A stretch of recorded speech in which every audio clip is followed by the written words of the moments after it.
Mr. Speaker, the big question this week is, can we believe what the Prime Minister says?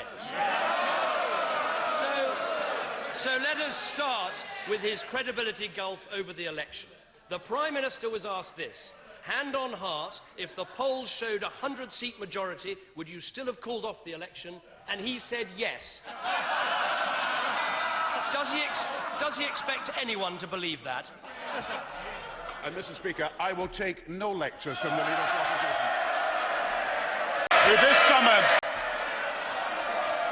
I will take no lectures from the Leader of the Opposition, who this summer was for grammar schools, against them, and then for them again. Who was for VAT on airfares and then against it. Who was for parking charges and then against it. Who was for museum charges against it.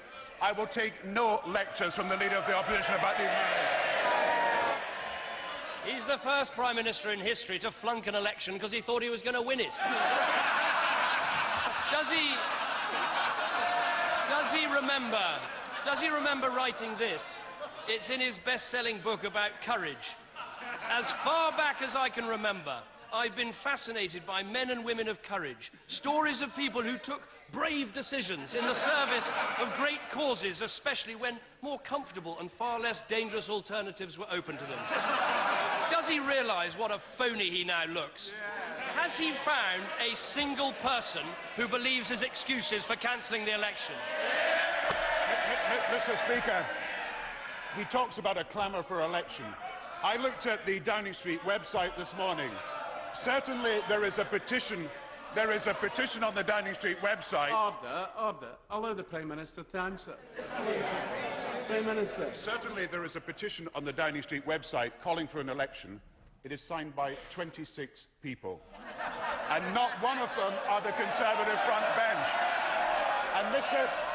And Mr. Speaker, we will govern in the interests of the people, and what matters to the people is the health service, education, housing, and we will govern to make housing, health and education better in this country. He's going to have to do better than that. Let's try another claim.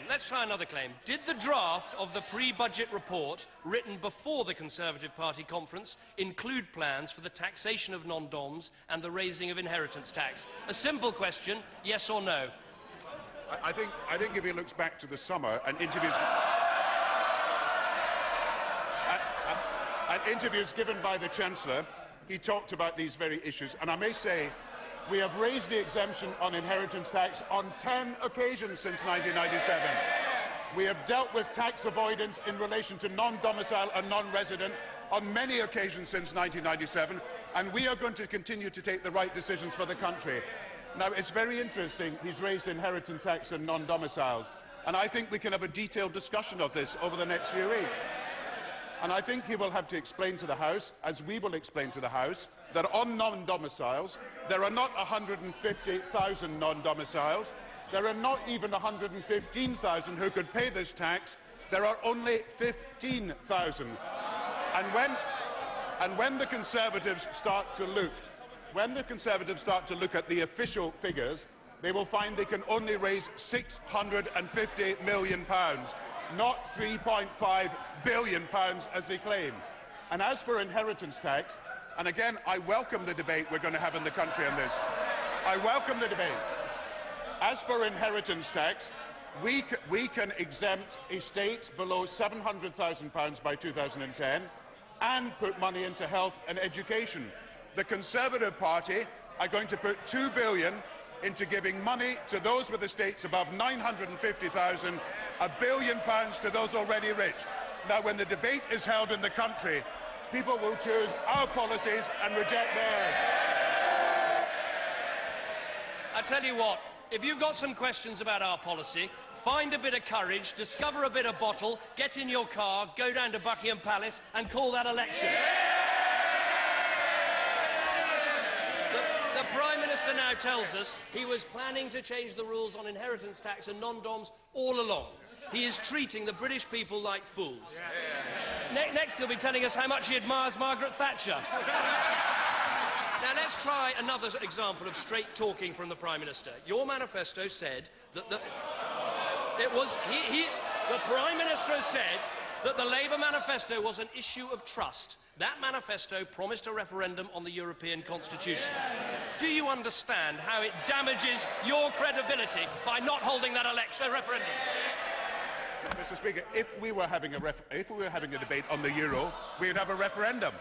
If it was the old treaty, we would have a referendum. But because we have won in negotiation by standing up for British interests, then all the red lines, Mr. Speaker, all the red lines that we asked for have been achieved. And when the Intergovernmental Conference reports, he will see very clearly that these red lines have been achieved.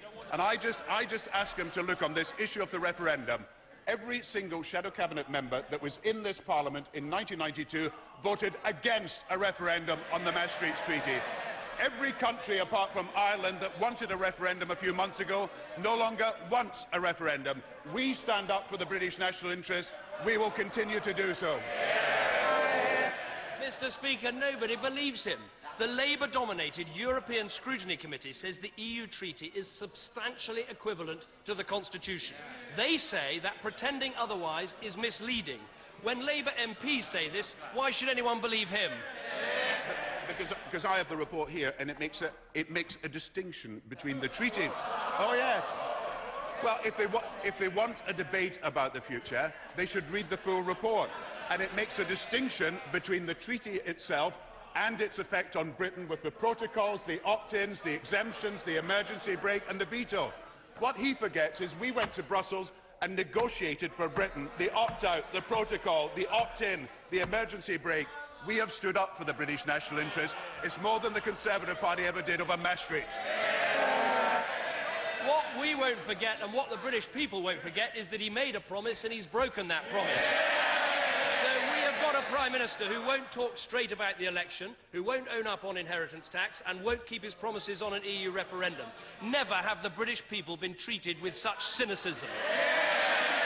Mr. Speaker, for 10 years he has plotted and schemed to have this job, and for what? No conviction, just calculation. No vision, just a vacuum. Last week he lost his political authority. This week he's losing his moral authority. How long are we going to have to wait before the past makes way for the future?